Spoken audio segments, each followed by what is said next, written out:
ماہنامہ کلندر شعور ستمبر 2021۔ آج کی بات۔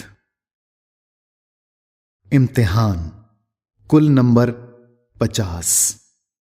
آج کی بات کل کی بات ہو گئی اور کل کی بات آج کی بات ہے۔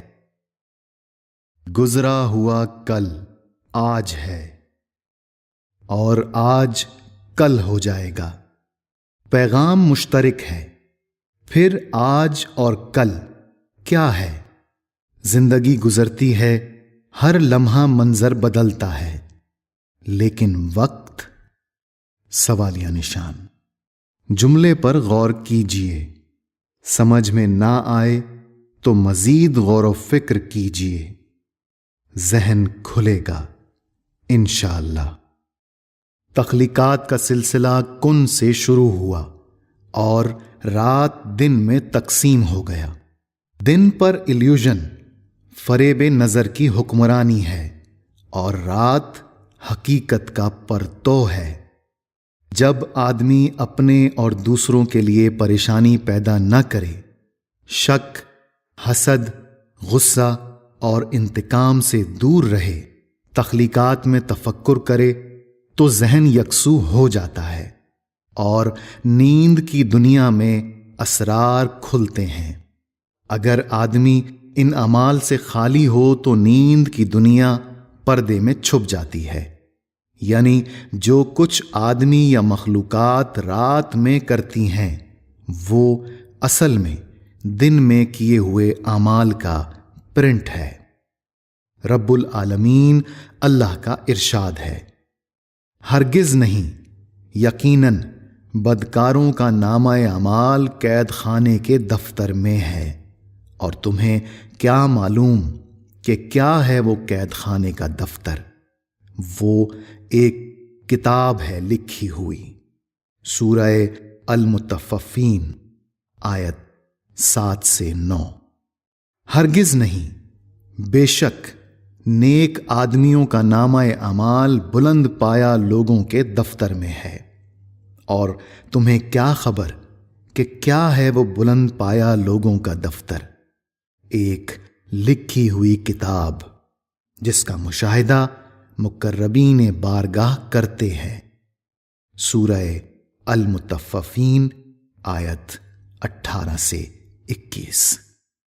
کائنات کی اصل چھپی ہوئی ہونے کے باوجود ظاہر ہوتی ہے اور پھر غیب کے پردوں میں چھپ جاتی ہے۔ چھپی ہوئی دنیا ظاہر ہوتی ہے اور ظاہر دنیا چھپ جاتی ہے۔ چھپنا غیب ہے جس کو لیل رات کہتے ہیں، ظاہر ہونا حضور ہے جس کو نہار دن کہتے ہیں۔ آئیے اللہ کی دی ہوئی توفیق کے ساتھ اس راز پر سے پردہ اٹھانے کی کوشش کریں کہ دن اور رات کیا ہے۔ رات اور دن میں سب وہ کام کیے جاتے ہیں جو بیداری میں اور بیداری کے بعد رات میں ظاہر ہوتے ہیں۔ محترم قارئین، چھپنا اور ظاہر ہونا کیا ہے؟ ظاہر ہونا اور چھپنا، پھر ظاہر ہونا، پھر چھپنا ایک ورق کے 2 صفوں کی طرح ہے۔ ہم جب کتاب زیست کا صفحہ کھولتے ہیں، اس کے 2 رخ ہیں، ایک کو شعور کہتے ہیں اور دوسرا رخ لاشعور ہے۔ ذہن سوچتا ہے کہ رات کیا ہے، اور پردہ آنے پر دن ظاہر ہو جاتا ہے۔ دن غائب ہوتا ہے تو اندھیرے کا غلبہ ہو جاتا ہے۔ زندگی کا تجزیہ بتاتا ہے کہ رات اور دن کا الٹ پھیر ایک تصویر ہے جس کو فلم سے تشبیہ دی جا سکتی ہے۔ فلم میں دونوں طرف کی تصویریں ہیں۔ یہ تصویریں مفرد اور مرکب لہروں سے بنی ہیں۔ مفرد اور مرکب لہروں کی تخلیق میں مفرد اور مرکب لہریں کام کر رہی ہیں۔ لہریں تانا یعنی عرض میں ہوتی ہیں تو مفرد کہلاتی ہیں، اور جب لہریں تانا بانا یعنی طول و عرض میں ہوتی ہیں تو مرکب ہیں۔ یہ لہریں دن رات اور مخلوقات کی بساط ہیں۔ خالق لیل و نہار کا ارشاد ہے، ان کے لیے ایک اور نشانی رات ہے، ہم اس کے اوپر سے دن ہٹا دیتے ہیں تو ان پر اندھیرا چھا جاتا ہے۔ سورہ یاسین آیت 37۔ منظر ایک ہے، پہلو دو ہیں جن کو رات اور دن کہتے ہیں۔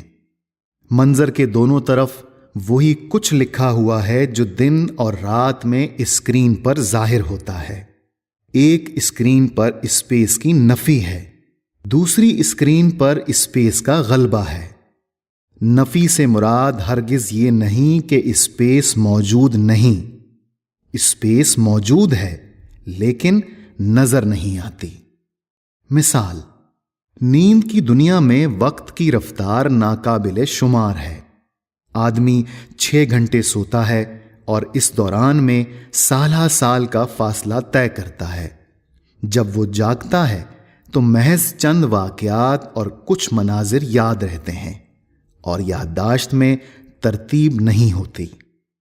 سالہ سال کا سفر کہاں گیا، کیسے اور کہاں طے ہوا؟ مطلب واضح ہے کہ وقت غالب ہونے سے کئی سالوں کی اسپیس محسوس نہیں ہوتی۔ بیداری کے حساب سے شمار کیے گئے 6 گھنٹے نیند کی دنیا میں 6 گھنٹے نہیں۔ جس دنیا میں وقت کی رفتار لامحدود ہے، وہاں حافظے میں رہ جانے والے چند واقعات کے علاوہ باقی وقت کہاں گیا؟ وقت کی رفتار تیز ہونے سے اسپیس کی نفی ہوتی ہے، جبکہ اسپیس غالب ہونے سے وقت موجود رہتا ہے لیکن نظروں سے اوجھل ہوتا ہے، اور اسکرین اسپیس پر وقفے وقفے سے تخلیقات کا ظہور ہوتا ہے۔ اسپیس کا ایک رخ نفی ہے اور اسپیس کا دوسرا رخ اثبات ہے۔ بیداری میں اسپیس ٹکڑوں میں تقسیم ہوتی ہے، جبکہ سونے کی حالت میں یہ ترتیب نظر نہیں آتی۔ غور کیجئے، اسپیس کے 2 رخ ہیں۔ ایک رخ میں اسپیس الگ الگ نظر آتی ہے، دوسرے رخ میں اسپیس ہونے کے باوجود نظروں سے اوجھل ہو جاتی ہے، اور وقت سوالیہ نشان۔ اس وقت آپ جو کچھ پڑھ رہے ہیں وہ تخلیقی قوانین کے مطابق ہے۔ کروڑوں اربوں تخلیقات چلتی پھرتی ہیں، کھاتی پیتی ہیں، خواب دیکھتی ہیں، اماں ابا کے رشتے سے واقف ہیں۔ حل طلب مسئلہ یہ ہے کہ جب میں، آپ یا کوئی مخلوق غیب سے ظاہر ہوتی ہے اور غیب ہو جاتی ہے، پھر ظاہر ہوتی ہے، پھر غیب ہو جاتی ہے، تو یہ غیب ظاہر ہونا کیا ہے؟ بچہ پنگوڑے میں ہوتا ہے، جب اسپیس میں وقت گزرتا ہے تو نقوش تبدیل ہو جاتے ہیں، اس طرح کہ آدمی اس بچے کو نہیں پہچانتا جو آدمی کا اپنا بچپن تھا۔ تحریر لکھتے ہوئے یکسوئی کے ساتھ غور کیا، ذہن میں چمک نمودار ہوئی۔ چمک کی طرف توجہ مبذول کی تو چمک ایک نقطہ نظر آیا، نقطہ کھلا تو ادراک ہوا۔ سورہ نساء آیت 1۔ لوگو، اپنے رب کے لیے تقوی اختیار کرو جس نے تم کو نفس واحدہ سے پیدا کیا اور اسی جان سے اس کا جوڑا بنایا، اور ان دونوں سے بہت مرد و عورت دنیا میں پھیلا دیے۔ سوال: محترم طالبات و طلباء، تحریر غور سے پڑھیے، اس میں کائناتی دستاویز سے پردہ اٹھانے کی کوشش کی گئی ہے۔ تحریر میں کئی آیتوں کی تشریح ہے۔ باریک بینی سے غور و فکر کر کے امتحان میں پوچھے گئے سوالات کا جواب دیجیے۔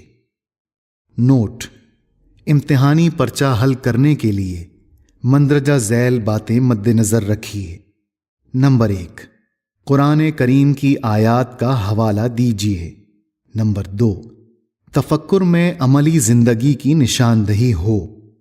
نمبر 3، علم حصولی اور علم حضوری پر روشنی ڈالیے۔ آپ قابل عزت و تکریم اساتذہ کرام اور محترم بزرگوں سے مشورہ کیجیے۔ پرچے کے نمبر 50 ہیں۔ خواتین و حضرات، مبارک ہو کہ ماہنامہ قلندر شعور کی عمر 100 مہینے ہو گئی ہے۔ بظاہر 100 شمارے کل کی بات ہیں، لیکن آج کی بات ہیں۔ میں اور آپ سب دعا کریں کہ اللہ تعالی ماہنامہ قلندر شعور کی عمر میں اضافہ کرے۔ آمین۔